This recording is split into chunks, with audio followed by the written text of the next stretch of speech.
All right, everybody, thank you so much for joining another episode of Just Love Inspires TV. My name is Jessica, and today I have a very special guest named Joy Singh, who is a very old but great friend of mine who has done a lot of things with her life.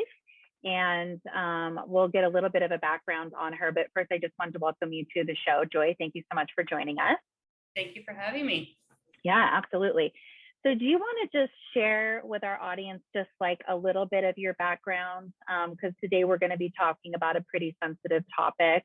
And so I just want to give a little bit of context to some of your background and your knowledge. Yeah, sure. So I am from the Midwest, and when I graduated from college and I moved to Phoenix, and I met up with an old friend, and we went out one night. We were not dating, and we got into a situation where we did engage in intercourse. And when I was a one-time deal, I was just starting grad school, and I found out that I had gotten pregnant. And so I reached out to him, and he was a old friend of mine too. We had worked together at a restaurant together back in the Midwest, and we spent a lot of time talking about it, and we were on different sides of the coin. He wanted to at one point to have the baby, and another point didn't, and then he was going through a lot in his life, and was talking about moving back home, and at one point we just felt like it was the right thing to do was to get an abortion. And so we did go through with that, and one of the things I recognized right away is that I thought we were kind of getting rid of a problem so that I could go to grad school and I could keep my life on track. And actually my life absolutely fell apart from that moment on. So thank you so much for being brave enough to share your story and give that background, because I think that a lot of people can relate to that. Obviously there are hundreds of thousands of pregnancies in the United States every single year. And a lot of those pregnancies end in termination of the pregnancy. And so that's why we wanted to talk about this today, because we want to come with a spirit of love and forgiveness and freedom and hope. We don't want to come with any type of feeling of condemnation or that there isn't hope, even if someone has had an abortion. This isn't about shame. This isn't about looking down upon anybody. This is just being raw and honest about what it means to walk through that type of situation, come out on the other side, and some encouragements on how we can advocate for life, how we can look at life differently than maybe we look at it right now. I know for me personally, just from a really strong political standpoint, for a number of years, I was very much a hardcore pro-choice person. Like I could have a debate like nobody else about that. And I was very, very strong in my beliefs. I think kind of looking back and kind of understanding where I was coming from with some of those things is I had some sexual violations in my own history. And although I never became pregnant from any of those situations, I just always felt that it was never anybody else's right to ever tell a woman what she can and can't do with her body, because I had that freedom taken away from me, and not in regards to pregnancy, but in regards to sexual activity. And so I felt very strongly for a very long time that was the justification for the means for ending, a child's life. If a woman wanted to make that decision, then she should be able to, because nobody should ever be able to tell a woman what she can do with her body. That was my stance on it at the time. And so because I come from that background, to where I am today, where I actually advocate for life and speak out pretty publicly about my beliefs about that. I just wanted to kind of dive into this conversation with you because I think it's important to discuss these different points on why is it even worth trying to, in some people's eyes, salvage a pregnancy when the person clearly doesn't want to have the child. So let's say that someone is talking to you and they're saying, this is just not something that I really want at all. Like, why should I even consider having this baby when this is not even like on my radar? Like, why would I even want to do this? Well, I really believe the most beautiful things in life, sometimes we're not ready for them, but they come anyway. And God prepares us for them as they come. And I have so many stories of women who are not ready for it. And I even know someone who said that baby changed my life. I was going in a very dark place, in a bad place. And that baby is the one thing that I started getting up for in the morning, taking care of.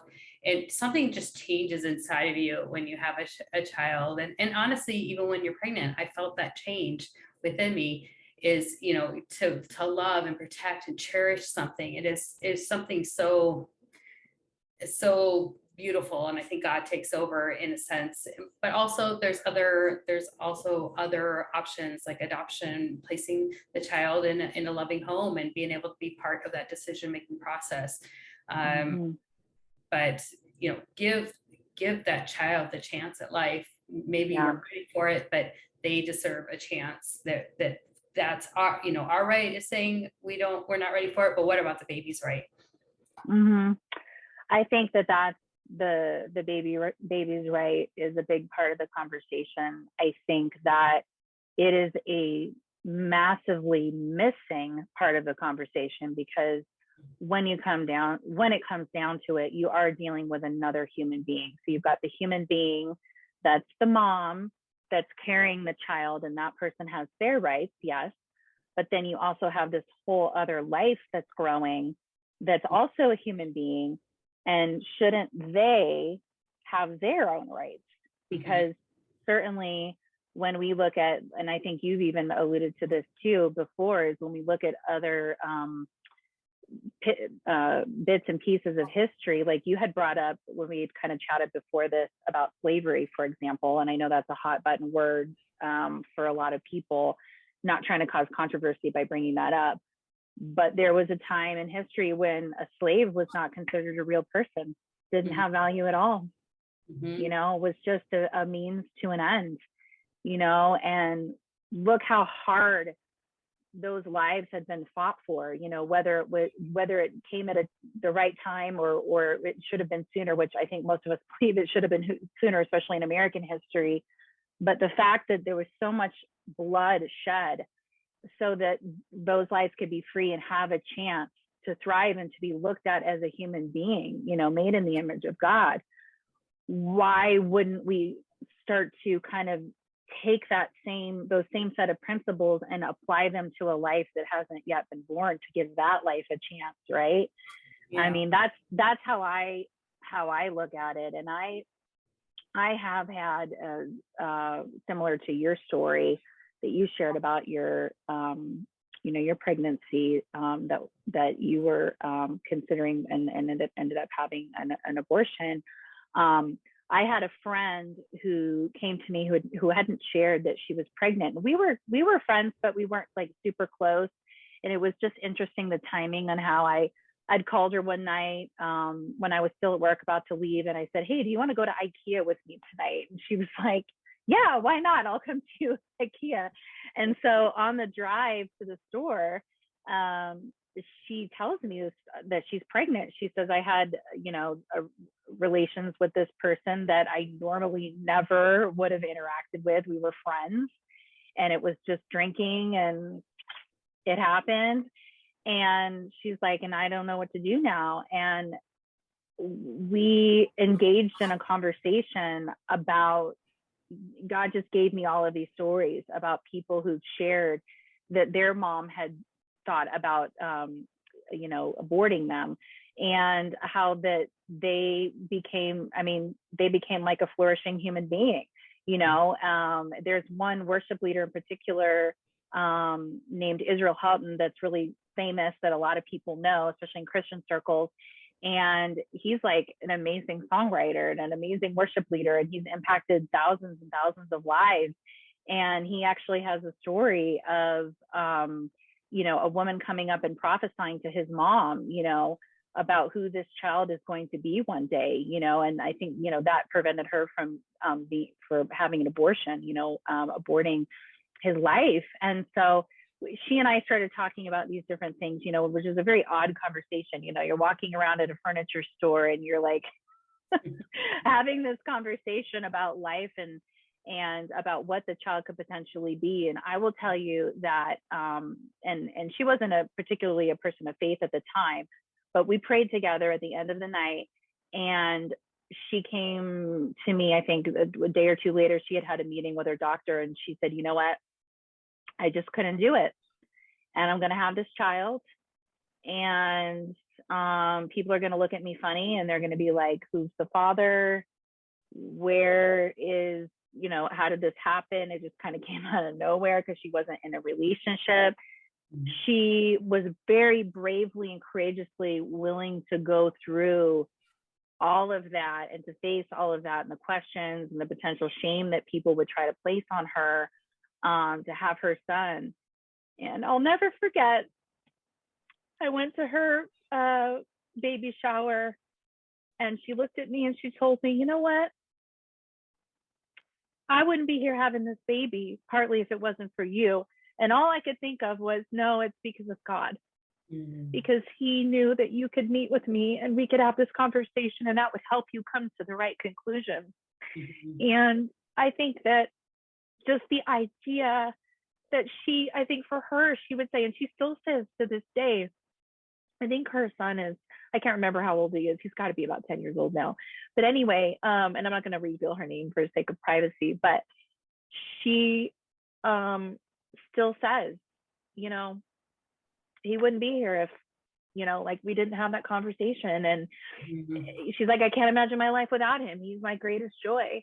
And so anyway, I'm getting emotional talking about it, but I just think it's so beautiful how God cared so much about that one life that was growing inside of her, that he wanted that child to have a chance to grow up. And now he has like the best mom ever, and like has this, you know, this great life, and she's killing it as a single mom. And I know that that's, and people could listen to that and they could say, well, what if she was in great poverty? What if she was in the projects and she didn't have support, or she didn't have the means to take care of the child? But I still think there's a lot of women who actually have this story, who have braved, you know, the scrutiny, have gone against, you know, quote, their better judgment, and they've gone ahead and had the child, and it's just added so much to their life. Or as you said, given them up for adoption, and then that child has added so much to that family's life, whichever family they've gone to. There's 26 couples waiting to adopt a baby at any given day. So, you know, why don't we make that happen and make that more of the norm rather than abortion? Yeah, that's a great statistic. And I've actually never heard that statistic before. So say that again. So there's 26 couples waiting to adopt one baby for every one baby. Yeah, that is so crazy. Yeah, because I think, you know, and you and I had kind of touched on this a little earlier when we had our kind of pre-chat, but one of the arguments that comes up is, you know, what kind of life is that child going to have? So let's say the mom says, okay, I'm not going to have the abortion, but I can't take care of this child. You know, where does that child go? Are there going to be enough homes? You know, and so that statistic is actually very hopeful to know that there are families that are out there waiting, you know, for a child that just has to make it to being born. You know, just has to cross that finish line to be able to have a loving home. Yeah, and the Bible says over and over again that he will take care of orphans and widows. In my my pastor from Phoenix used to say, single moms are widows. They don't have a husband that is taking care of their family. So Yeah. God is going to take care of them. And one of my biggest justifications during my time was I was only making $13 an hour, I remember. And I remember hearing a statistic that it takes $10,000 to support a child, to have a child and pay for everything that they need. And so I was like, that's another reason, it's just not going to work. $10,000 I just don't have. I get about 6 months later, I got a raise for exactly $10,000. Wow. It was like a knife in my heart. Like it was not something that made me happy, because that was one of my justifications for Yeah. not going through, for doing what I did. So, God takes care, all of my justifications. One of my other justifications was I was starting grad school. 100% did not want to go to grad school after that. I did not care about work. I did not care about grad school. All I cared about was that baby that I wanted back so bad. And so, we think it's just going to take care of everything and put things right back to normal, and you're going to continue on that road. No, 80% of women after they've had an abortion think about suicide. I did. I went to California, I went to the ocean to commit suicide right afterwards. Also, I think it's 80% also for substance abuse and alcoholism, drugism that happens after an abortion also. So I worked at the Crisis Pregnancy Center, and the statistics are really, really important that we look at those instead of, so many pro-choicers are saying, let them do what they want with their bodies. But what are you going to do to support them after this devastating, heartbreaking event? Because you're a mother after that, whether you think you are or you're not. I felt it deeply in my soul. I was a mother now. I was a mother of a dead baby. So like Mother Teresa says, abortion kills the baby and wounds the mother for a long, long time until they get healing. Yeah. And even to this day, 20 years later, I regret it every single day. And my daughter, who's 7, she talks about a big sister. She has never heard about anything. And I know it was a girl. She's never heard, I've never talked to her about it. I'm going to at some point, but I've never said anything to her about it. My husband and I don't talk about it in front of her. And she always talks about a big sister, that she has a big sister. Wow. Yeah. That's incredible. That is just, that right there is supernatural, I would say, the fact that she knows that. Yeah. And I think you brought up a couple good points about the support of mothers.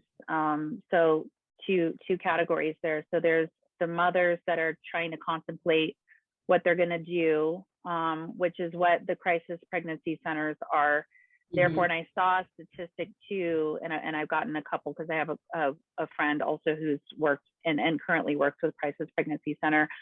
There's roughly about 3 to 5 crisis pregnancy centers for about every one Planned Parenthood. And that's like a staggering statistic to me, because in your mind, when you think about Planned Parenthood, it's so vast. There's so many of them, but how many more places and people are willing to sacrifice their time and to, afford all of these resources to women who might want to look at things a little bit differently? Could you speak into a little bit about some of the work that you did at Crisis Pregnancy Center, so it's a little more well known? Because when I've actually looked it up, like on Planned Parenthood's website, they actually, in quotation, say that it's a fake center, like it's a fake clinic. A fake clinic is the terminology that they use, and I almost had to laugh out loud because I'm thinking, okay, well, they wouldn't know the first thing about it, number one, and number two, well, I won't get into all of that, but anyway, I just want to hear a little bit about some of the work you did and some of the support and resources that are available. Yeah, absolutely. Even in my own situation, I wish someone would have just sat me down and talked with me, who could just, like you did with your friend in IKEA, just create a safe place for me to process emotions that were just swirling in my head like crazy. And, unfortunately, I detoured a little bit too much to what the guy wanted. And I wish I would have thought more about what I wanted and needed, and what the aftermath was going to look like, because I haven't really ever talked to him ever again, ever. So we went through this one significant thing together, and then that's it. And so I'm here, grieving afterwards, almost trying to find a way to end my life. And it looks like he moved on with his life, but I'm sure he also carries some with him as well. Yeah. When I worked at the Crisis Pregnancy Center, we had guys call in too, crying and saying, my girlfriend wants to have an abortion, my wife wants to have an abortion, and I don't want her to kill our baby. And it was sad. We had lots of calls like that. So anytime I hear pro-lifers saying, well, the guy needs to do this, the guy needs to do that, there are men hurting out there too. Yeah. It definitely talked to a lot of women. It just opened up that real safe place to talk, and prayed with them. And I really tried. I remember I really came from a place of what I would have needed during that time. I really needed, I had one person in my life who was very pro-life and almost extreme. It was a family member, and she was too much. And then I had the rest of my friends who were saying, you need to do what's right for you. This doesn't look like it's the right time. You're not married. You're living with two girls in an apartment. How are you going to make this work? And so, just hearing so many outside things that, the rooms in there are just set up so beautifully to be counseling rooms where you can just sit and talk and hold hands and pray with a woman. And I really tried to just open up a safe place for them. One of the things too that's more prevalent now in crisis pregnancy centers is the use of ultrasounds. And I can't believe anybody would be against doing an ultrasound. But the pro-choicers are against this because, you'll know the truth, you'll know that it's a baby, and the truth will set you free. So when I went to Planned Parenthood to have my abortion, they wouldn't let me see the ultrasound. They did want to make sure there's a baby in there, but they turned the monitor so I couldn't see it. So that as a practice right there should have been a clue to me that I am being shut out from the truth, from knowing the truth. So once the statistic is that abortion-minded women, once they see their baby on the ultrasound, that they're 90% more likely to carry the baby to term. And so that's a beautiful way to use ultrasounds to show them that the baby's not a glob of tissue. The baby has a heartbeat. The baby, you can see some of the features already. My baby was 5 weeks old. I was trying to do it before the heartbeat, but now I know that it's very possible that the heartbeat was already beating. That was my justification in my mind. And looking back, it's like, where do you draw the line in the sand? Like, there is a baby here that's growing, is growing incrementally, day by day by day. How did I feel like 5 weeks was the right time? Or how did, and baby turtles are protected in the womb, their mother's womb, and, in their egg sacs, but baby humans are not. It's just crazy to me. Yeah. That's a great point. I actually have shared that many times. I think sometimes it's just as simple as deductive reasoning and logic. And I think we spend a lot of money in society on protecting endangered species and their right to live and to thrive in their environment, which I'm very much for. I'm a huge animal person. As you can see, I have a little guy back here. He likes to make little cameos. Charlie does. But anyway, I'm not against any of those things, and I'm very much for taking care of our environment. And so taking that set of principles and taking that logic, why would we not then put that logic onto human life? Absolutely. Life that we fight so much to have the rights and to be able to flourish and thrive, the inalienable rights that we all carry, that's stated in the American Constitution. I realize there could be people watching this that aren't US citizens, but the thing is why are we not placing as much value there? Logically, it does not make sense. And I think that part of the feminist movement has been a detriment to women. I used to be I was a very intense feminist for a very long time, but a lot of it came from a lot of brokenness and pain and things that I had gone through with violations with men. And so my beliefs were shaped around that. And it was always about a woman's right, no matter what. The woman has the right to say no if she doesn't want to have sex. If she doesn't want to have babies, she has the right to say no. All of those things. And so I think, though, that because that messaging is so strong, it comes from a broken place, though. I don't think it comes from a place that's healthy and whole. I don't think that it comes from a place of responsibility. It doesn't, and this is really strong language, what I'm about to say. And I hope that it's people that are listening or watching can receive it with grace. But there is something to being pro-choice. I am very pro-choice when it comes to making decisions about your life. Are you going to engage in sexual activity? Okay, that is a choice.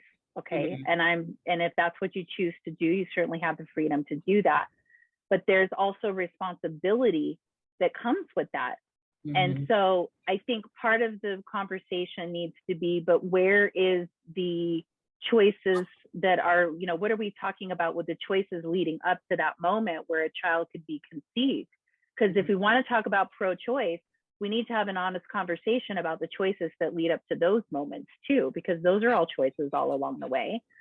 And also, I think that education is another piece that's missing, because when we talk about sex ed, I mean, I don't know how that was for you. I remember for me, it started in junior high and it was just weird videos that it was very uncomfortable. And the teacher, the PE teacher, whoever it was just a really weird thing.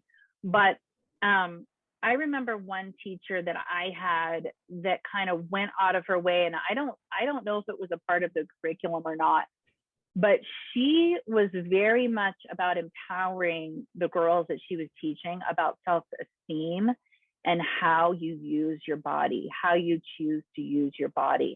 And that was something that she really emphasized on. And I wonder how much of our curriculum these days, our sex ed curriculum, especially for women, emphasize that. Because I think if you can get it into a girl's head about valuing yourself, valuing your body, valuing, whether or not you want to be sexually active, of course, in our Christian world, we would say, it's best to make sure that you wait, because sex is really meant for marriage and within the safety of marriage. And then if you do become pregnant, it should be less of a strain.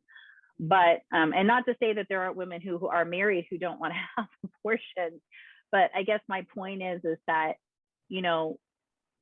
there is a level of education that needs to be brought across where women are feeling more empowered about who they are, and they don't feel they need to give in to certain situations with men or give into situations without protection, for example. I can think of plenty of times where I've had sex with boyfriends or whatever, where they didn't want to use condoms. And it's like, hello, you're totally putting yourself in a situation where you could have a pregnancy that you didn't expect, or an STD, of course, whatever. And it's like, my self-esteem growing up wasn't that great because I didn't have the greatest beginning when it came to sexual exposure. I mean, for me, it was totally inappropriate at a really young age. But how many more women have those backgrounds, have those volatile backgrounds that need that type of education and that encouragement to say, hey, it's okay to take a step back and think about this. You don't have to use your body as a way to earn love in relationships and, those types of concepts. So I know that's kind of a little bit of a sidebar, but I think it's an important piece of this conversation, because there's so many choices that are being made leading up to that moment where the pregnancy could happen. Yeah. And I'm very,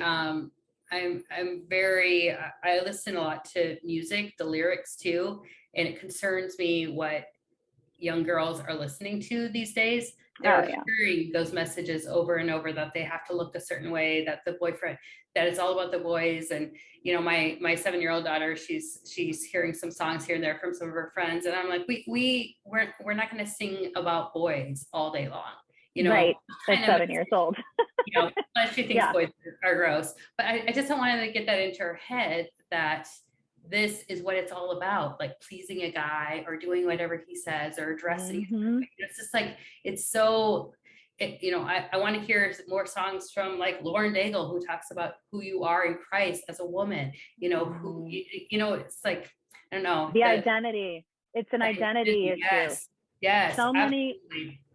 so many of the issues we have in our culture today are, whether it's race, sexuality, whatever the hot topics are that people want to talk about. So much of what is wrong with our society or what people struggle with has to do with identity. It has to do with identity. And we know as Christians that true identity is found in Christ alone. Your identity isn't what you look like. I always talk about this, when I do my little Instagram reels. It's like, it ain't about the money. It ain't about the looks. It's not about all of these other things, but yet those are the things that we're programmed to believe. I was programmed to believe those things, growing up. And a lot of it was because of the celebrity culture that I got into, because I spent a few years in the music industry, and it's all about a woman looking beautiful and sexy and being sexually appealing to men. I mean, in our culture, we are so backward, where it should be the man that's actually pursuing the woman because he wants to pursue a heart, not a body. But instead, we're being taught as a woman to lead with our sexuality as a way to attract men. And we're so free. We're so free with our sexuality. And it's like, no, you're actually imprisoned by it, because it's ruling who you are, and you're attracting the wrong things. And then it's getting you the wrong results. It's getting you things that you don't need or want in your own life. So I think that that's a huge part of the conversation, personally. And I think education, I think sex ed should be paired with education that has to do a lot with self-esteem. And I think for men too, because I think a lot of men are taught, growing up to be like very macho, and, you got to get the girl, and, all of those kind of things. And you're not, in order to prove who you are as a man, you've got to be sexually active. And I think teaching self-esteem, that even if it's not Christian education, because I understand in the public school system, you're not necessarily going to have Christian education, well, especially not nowadays, but at least having some type of baseline of teaching worth and value is really important. Yeah, I was at the park the other day with my daughter, and there were two teenage boys there and a teenage girl. And she was calling them a-hole. They barely said 2 words, and she was knocking them about what they're wearing. She was calling them just foul language left and right. And I moved my kids away from the situation, but then she left. And I went over there and I told those boys, I like, don't ever let anybody talk to you like that. Please promise me you're never going to let anybody talk to you like that. Nobody deserves to be talked to like that. You are made in the image of God, and you need to be talked to, even by a teenage girl, and you don't ever talk to anybody else that way either. It's like we have to start talking to each other the way God intended. Yeah, that's great. I mean, just having that basic respect of, again, we were talking about that life inside the womb being a human being, loving each other, seeing the value in each other as human beings. Even if you're not even if you're a Christian, a non-Christian listening to this, you could at least probably agree that every human being has value, and we want to have some degree of respect when it comes to how we treat each other in life. And that goes full circle back to, what do we do about this life that's growing inside the woman's body? Do we care that it's there? Do we acknowledge it is a life? Do we acknowledge that she is already a mother? The baby doesn't have to be outside of the womb in order for that mom. Like you said, when that child was growing inside of you, you felt, I was already a mother. Do we not see, when we fight so hard for life in so many other ways in our society, and for our animal kingdom, and for our environment, how could we miss this one thing that has the utmost importance over anything else, the value of life?